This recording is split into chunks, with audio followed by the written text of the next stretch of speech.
자, 오늘 주시는 하나님의 말씀은 잠언 16장 8절부터 15절까지 말씀입니다. 할렐루야. 오늘은 잠언 16장 8절부터 시작되겠습니다.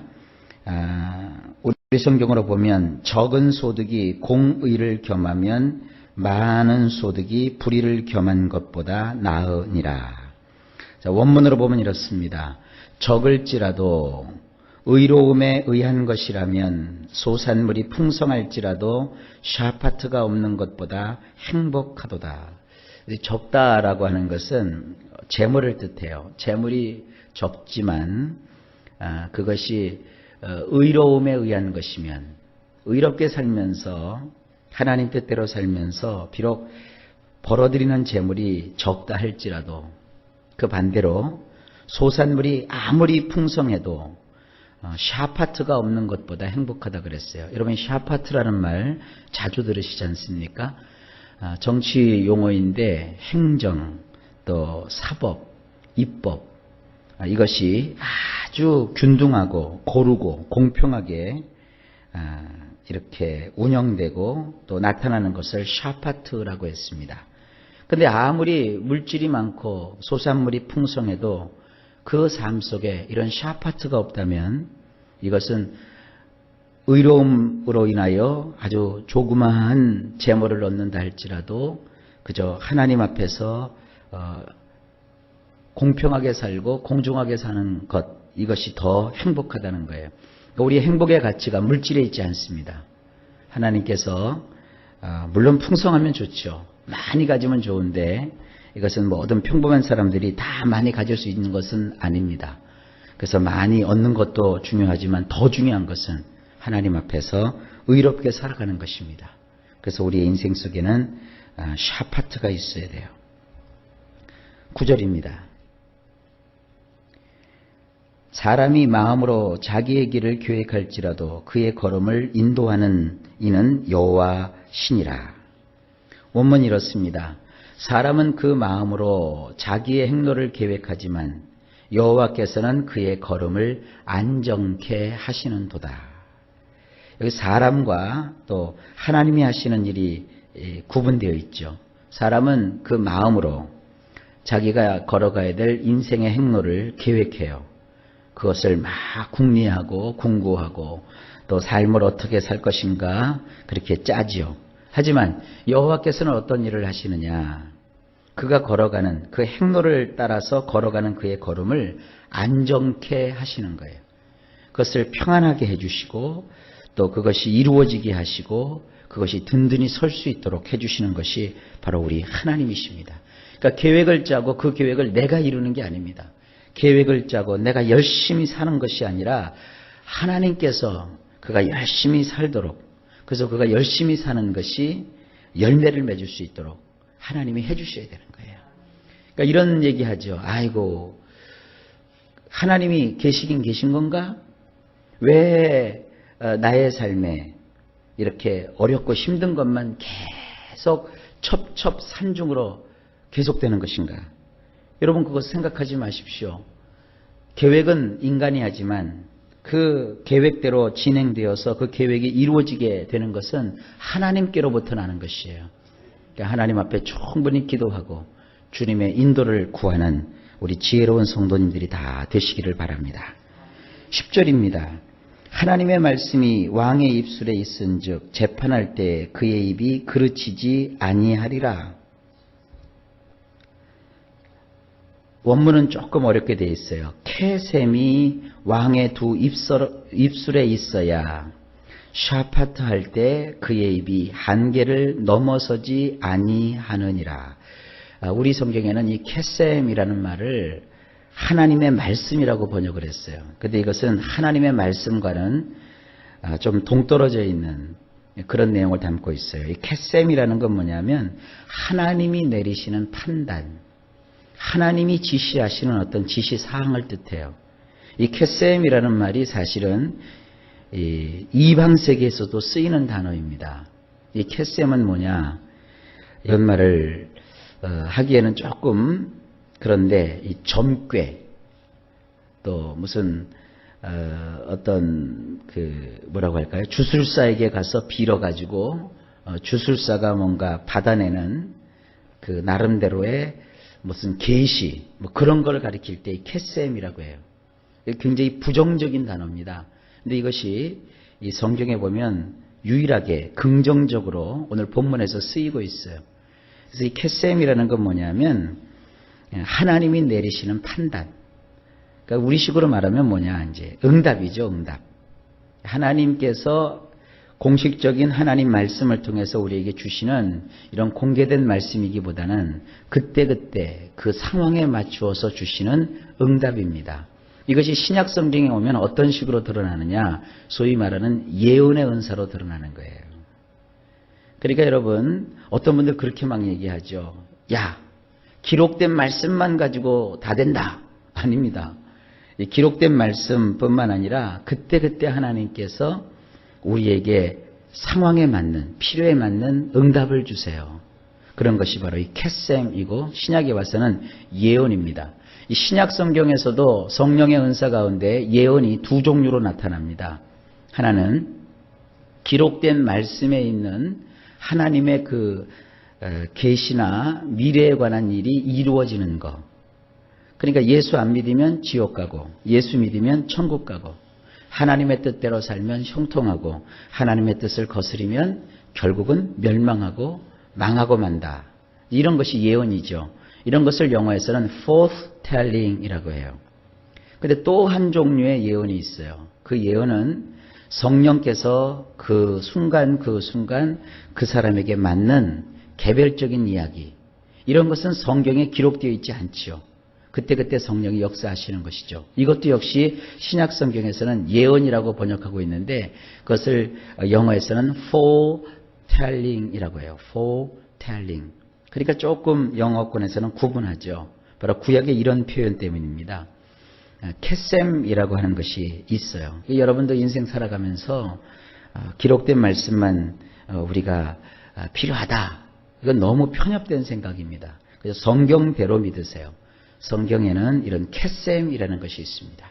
마치 이방 사람들이 중요한 일을 앞두고 무당이나 점쟁이 같은 그런 악한 자들에게 찾아가서 자기들의 그 행복과 불행을 점치는 것처럼 우리 예수 믿는 사람들은 그런 무당이나 점쟁이를 찾아가는 것이 아니라 하나님께 나와서 나의 인생의 문제를 놓고 믿음으로 구하고 간구하여 성령의 인도를 받는 것. 뭐 그 정도로 이 캐셈을 여러분들이 이해하시기 바랍니다. 캐셈이 왕의 두 입술에 있어야 샤파트 할 때 그의 입이 한계를 넘어서지 아니하느니라. 샤파트라는 것은 왕이 할 수 있는 아주 굉장한 특권 아닙니까? 나라를 세우고 법을 세우고 나라를 다스리는 그 일을 할 때 왕의 두 입술에 하나님이 주신 것이 있어야 그의 입이 그 한계를 넘어서지 않는다는 거예요. 그러니까 이것은 왕이 그 후대 왕에게 전하는 교훈이기도 하고 하나님께서 이 시대를 살고 있는 우리들에게 주시는 말씀이기도 해요. 여러분, 하나님께서 주시는 이런 성령 안에서의 인도하심을 꼭 받으시길 바랍니다. 이걸 요즘 우리 기독교에서는 무슨 하나님의 음성을 듣는다든지 또 성령의 인도를 받는다 이런 그 표현을 쓰기도 해요. 그러나 여기서 제가 조심할 것을 하나 말씀드립니다. 이 기록된 말씀이 우선이에요. 이 기록된 말씀을 기반해서 하나님이 주시는 그 예언의 은사가 우리에게 나타나는 것입니다.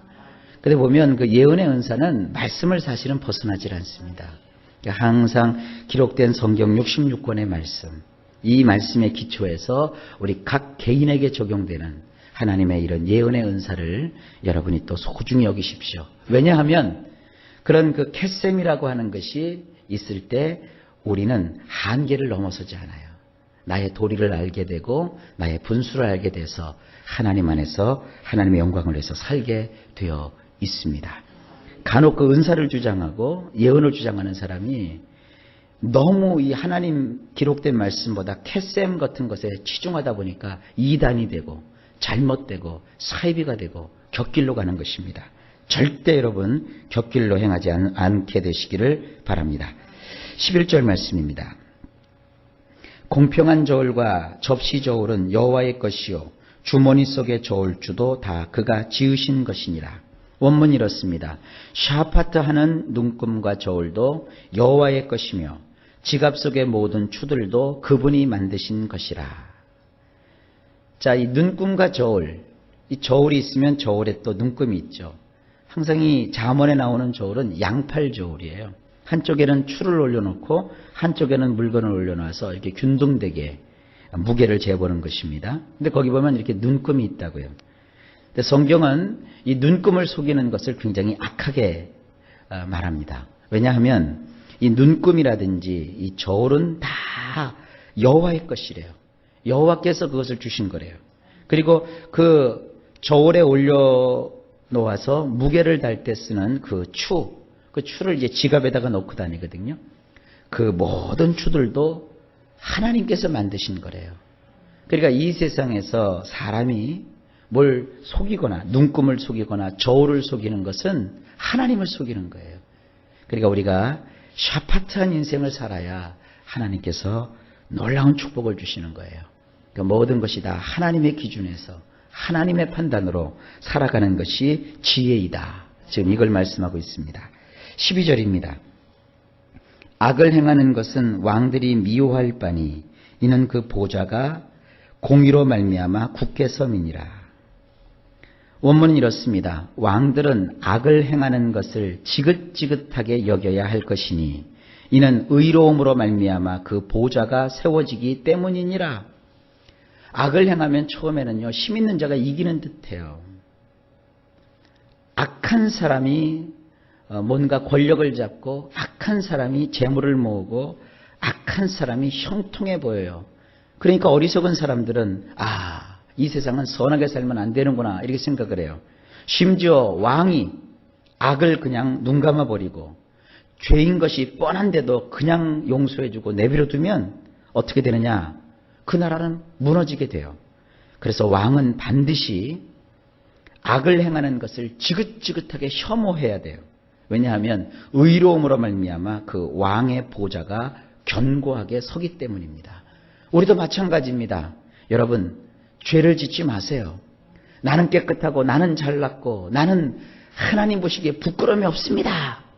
이런 식으로 여러분 나가는 사람 치고 그의 인생이 번듯하게 세워지는 경우가 없어요. 하나님 앞에 우리는 아무리 씻겨져도 우리는 부족한 것밖에 없는 것이에요. 그러니까 하나님 앞에 여러분들이 설 때 늘 그 의로움으로 하나님 앞에 서셔야 돼요. 그래야 하나님께서 그 의로운 사람을 복 주시고 그의 모든 인생이 반듯하게 세워질 수 있도록 이끌어 주시는 겁니다. 그래서 악을 행하는 것을 여러분도 지긋지긋하게 여기십시오. 할렐루야. 근데 어떤 사람은 하나님 일 하는 것을 지긋지긋하게 생각해요.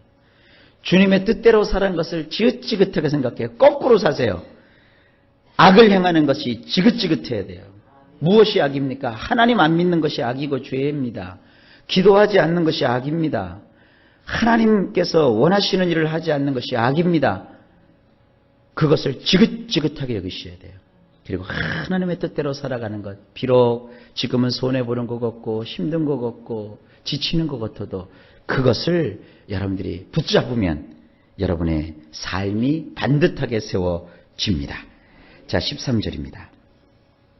의로운 입술은 왕들이 기뻐하는 것이요 정직하게 말하는 자는 그들의 사랑을 입느니라. 자, 원문은 이렇습니다. 왕들은 의로운 자의 두 입술을 기뻐해야 할 것이니 올곧은 것들을 말하는 자가 사랑받아야 하느니라. 이건 물론 이제 왕에게 관한 이야기지만 우리도 우리의 삶에 있어서는 우리 자신이 왕이잖아요. 그러니까 여러분들을 향한 말씀, 나를 향한 말씀으로 받으십시오.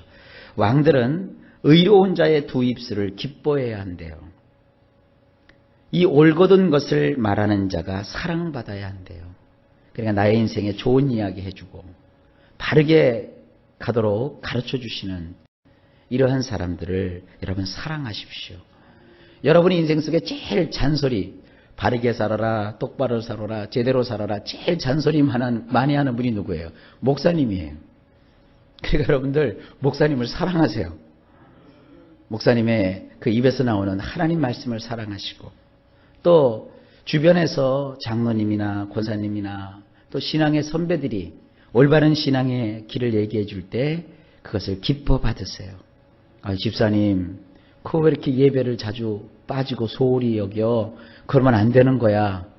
상관하지 말아요. 내 신앙 내가 사는 거 내가 하는 거지 왜 상관해요? 그렇게 하지 마세요. 아이고, 나를 사랑하셔서 저렇게 좋은 말씀을 해주시는구나. 그래, 내가 열심을 다해서 주일을 성수해야지.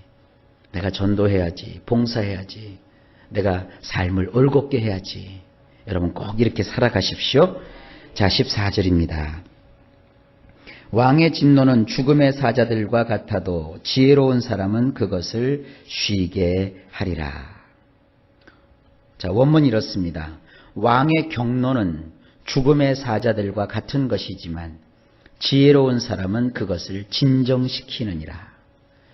이 성경에 보면 죽음의 사자가 나와요. 그 죽음의 사자가 언제 등장하냐면 출애굽할 때 6월절 그 밤에 하나님께서 죽음의 사자를 보내셔요.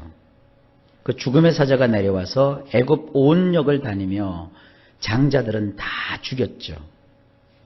왕이 경노하고 진노하면 마치 그는 죽음의 사자와 같대요. 그래서 누군가를 죽이기도 하고 쓰러뜨리기도 한다고요. 왕은요, 일반 행정관과 달라요. 사람을 죽일 수도 있고 죽을 사람을 살릴 수도 있는 것이 이 왕이 가진 권세예요. 그런데 그 왕이 지금 경노했다고요. 그러니까 왕을 경노시키는 사람은 아주 미련한 사람이라는 거예요.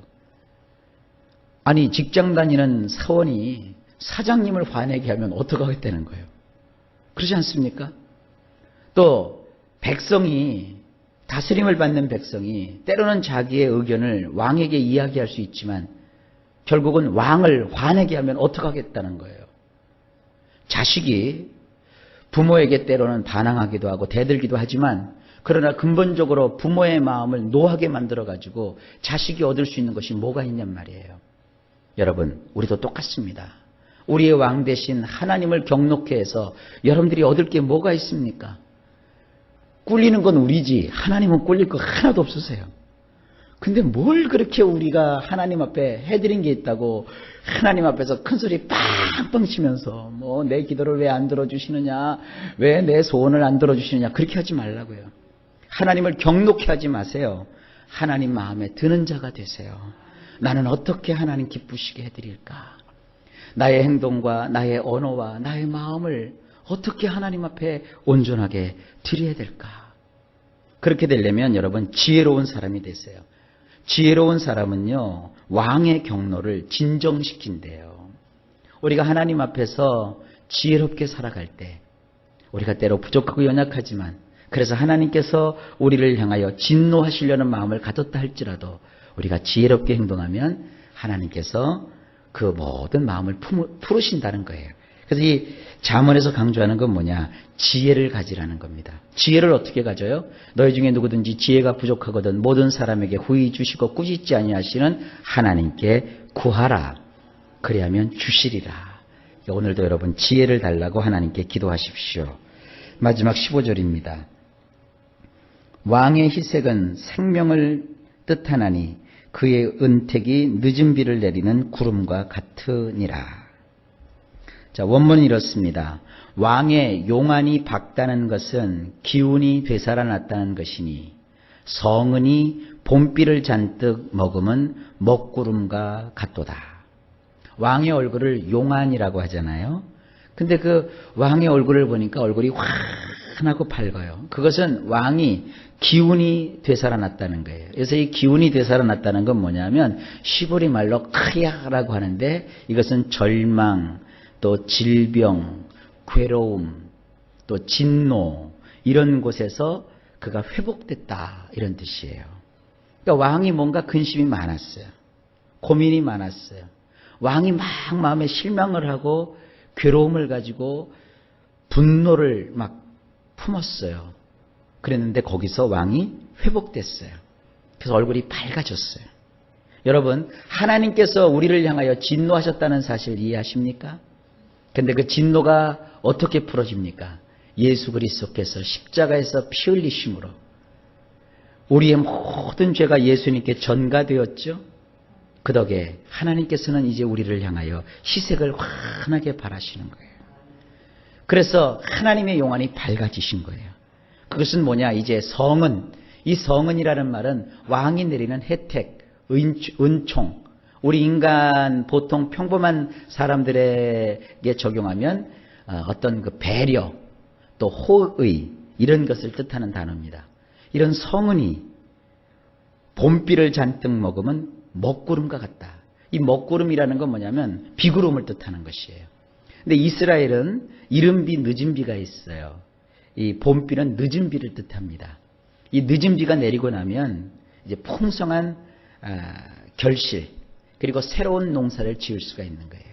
지금도 봄비가 내리지 않으면 봄에 씨앗을 뿌릴 수가 없어요. 하나님께서는 그 회복으로 인하여 봄비를 잔뜩 먹으면 먹구름과 같이 우리에게 은혜를 베풀어 주실 준비가 되어 있는 겁니다. 그래서 이 15절에서 용안이 밝다는 것에서 우리가 십자가를 볼 수 있어야 돼요. 예수님의 십자가로 이제 우리에게는 뭐가 임한다? 하나님의 성은이 임하는 거예요. 왕 대신 하나님의 그 은혜가 임하는 거예요. 그 은혜의 그 구름이 우리에게 몰려오고 있어요. 그 은혜를 겸손하게 하나님 앞에서 지혜롭게 우리가 살아감으로 다 받아 누리는 여러분 되시기를 바랍니다. 자, 오늘도 좋은 날입니다. 하나님께서 여러분들에게 은혜와 평강을 넘치도록 부어주시기를 간절히 예수님의 이름으로 축복합니다.